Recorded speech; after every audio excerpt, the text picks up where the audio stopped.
Hey, Alvarado here. Here I am again. So, I was lucky enough to have a bit of a vacation from work. So, I was able to finally complete another work that I had been wanting to get done for a long time. And this book is called Letters from My Grandfather. From France to Okinawa aboard LST 534.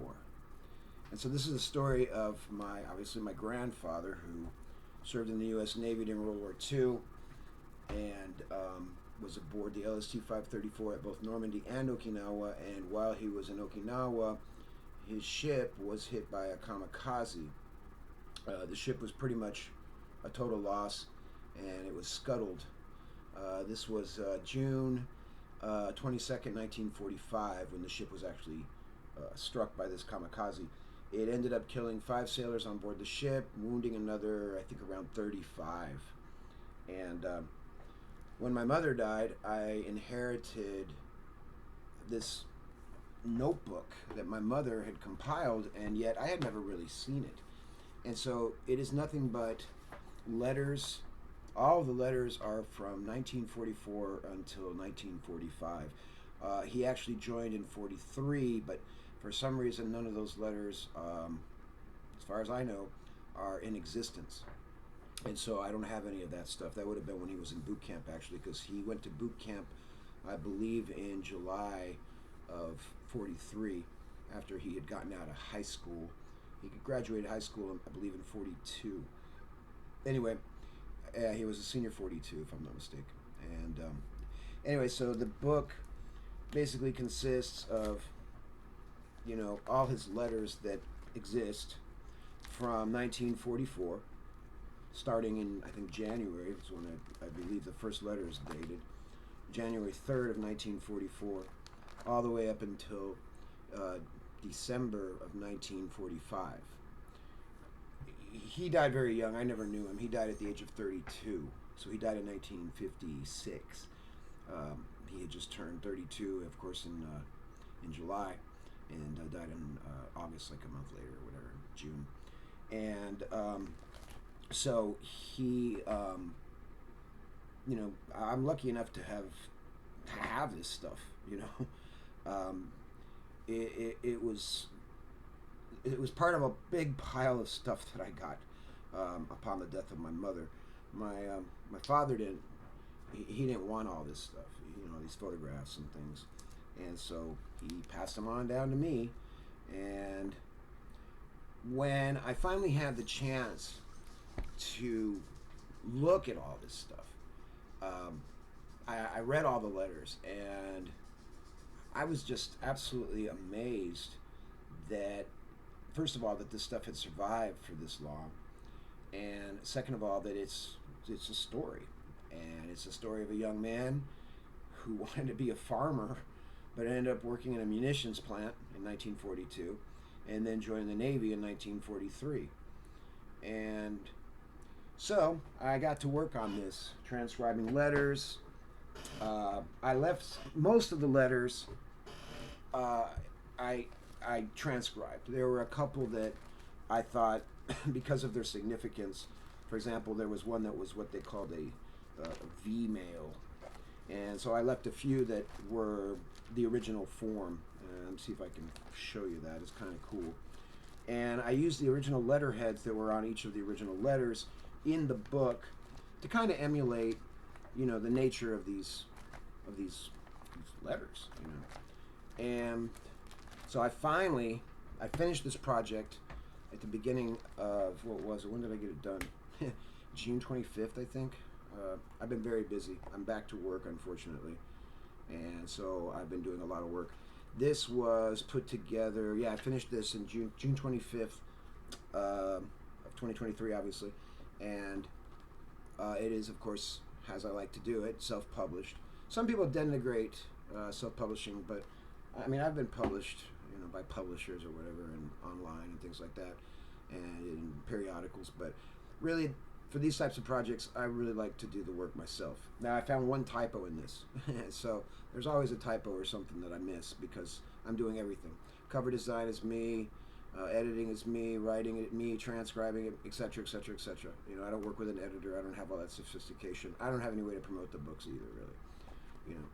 So anyway, if you're interested, this is on my Lulu page, and it should be on Amazon shortly. It's been approved for distribution, so you know, for worldwide distribution. So it's available. Um, Out of all the works I've done, and I've managed to complete this year. Um, what is it now? I'm on my 6th project. Generation Mess was finished while I was in recovery from my hip surgery. I wrote Love in the Time of COVID, basically during that same time, so I was able to finish those 2 works while I was in recuperation for 2 months that I was out of work because of my hip.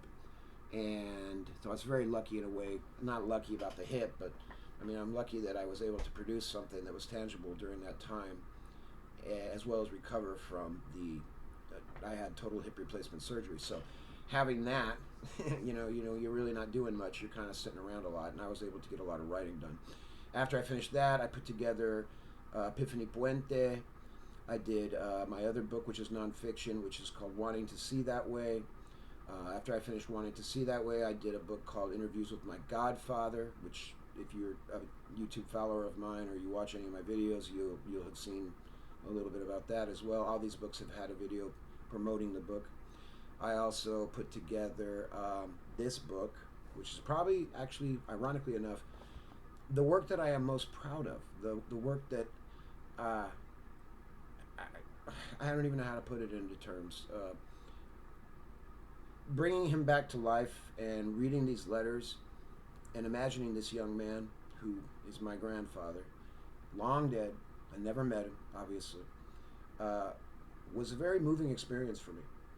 And seeing this produced into a tangible form from a binder full of these letters that are, 70 years old or whatever, to it being in this format where I can share his story, and I had the experience of bringing him back to life was very moving for me. And probably the work I'm the most proud of that I've produced this year was this. So what I thought I would do was here in this video I was going to read one of his letters and just share this one letter with everyone. And I think it's a very moving letter. It was published in the newspaper. My grandfather was from Tinley Park, Orland Park, Illinois, which is now kind of part of Chicago, but it was south of Chicago. It's like 144th place is where our family home was on my mother's side, my great aunt. So anyway, without further ado, I'm going to go ahead and read this letter. And there's a little intro to it. It says, the following letter was received by Mr. and Mrs. Fred Nitschke from their son Richard, Radio Man 3rd class on an LST, which of course he was on LST 534. If you look it up, you can find out more information about it. There is a website even devoted exclusively to that ship. And he was, when he was discharged, he was actually a Radio Man 2nd class. He was the radio man on board the LST 534. Dear Mom and Dad, I'll try to write you a few lines, although the ship is really rolling. I was in France yesterday. According to the news reports, it can't last much longer. I hope and pray that we'll all get to come home before we go to the Pacific. Remember in one letter you wrote about the ducks and about the people riding in them if they bought a war bond? Well, the ducks in France are sure playing an important part in the war, although no one ever hears about them. They are on the run 24 hours a day. It's fun to watch them drive down to the water and keep right on going in. They are used to unload the large freighters. Also, the LSTs are used for that purpose. The prisoners are asked if they want to work. If they do, they are paid 80 cents a day and 3 hot meals. This is a mighty nice way to treat the prisoners. Just think, when the war is over and they are sent home, they'll have money in their pockets. In fact, they are better off than we are. I have seen the prisoners by the thousands, all nationalities, including Japs. They range from 12 years to over 55. The kids are the worst ones. They don't know any better, as that is all they ever were taught, how to keep on killing. I have seen them loading wounded on a ship, American and Germans together. I'll never forget that sight as long as I live. I saw one German soldier who had his whole face bandaged up and just his nostrils were sticking through. I seen our boys with legs and arms off or in casts. I tell you, it isn't a very pleasant sight. If only the people in the U.S. who are so ignorant of things could see this sight. The people who have sons in the war don't need anything like that to remind them. If the people in town who complain because they can't get this, or that could see this, I don't think you'd hear any more from them. Believe me, if I get home and hear any talking like that, I'll really open up to them. If you ever hear anyone saying anything like that, show them this letter. Then watch their expressions change. Or even if they could see how the British people are living here, it would startle them. Everything is rationed. And I mean everything. About the only thing that isn't rationed is a daily newspaper, providing you can get one before they sell out. Now there are a few things that aren't, like some fresh fruit. But the prices are so high that no one can afford them, even us rich Yanks. And that reminds me of a story. A soldier walked into a fruit store and bought 3 peaches. The storekeeper said they were 2 shillings apiece, 40 cents. The soldier gave the storekeeper a 10-shilling note and said, "Keep the change." The storekeeper inquired, "Why?" The soldier said, "I stepped on a grape coming in." That's the way prices are here. They raise the price of an article when they see a Yank coming. If an Englishman buys something, he gets it much cheaper than us. Very, very few people are friendly towards us Yanks. I try to be as friendly as possible, but very few people will talk to you. The trouble with them is they are jealous and suspicious of us. They envy us. We have everything, and they have to get their wants from the United States. But I guess I have bored you long enough, haven't I? How are you all anyway? What's new in Tinley? I guess that's all for now. God bless you. Your loving son, Rich. So, there you go. And there's the typed letter. And there's a picture here on the back of him and my grandmother. Of course, they weren't married yet.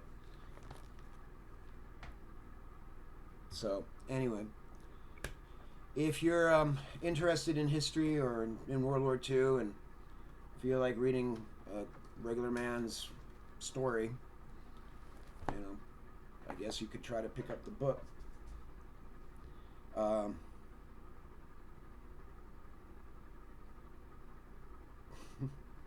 right. That's all.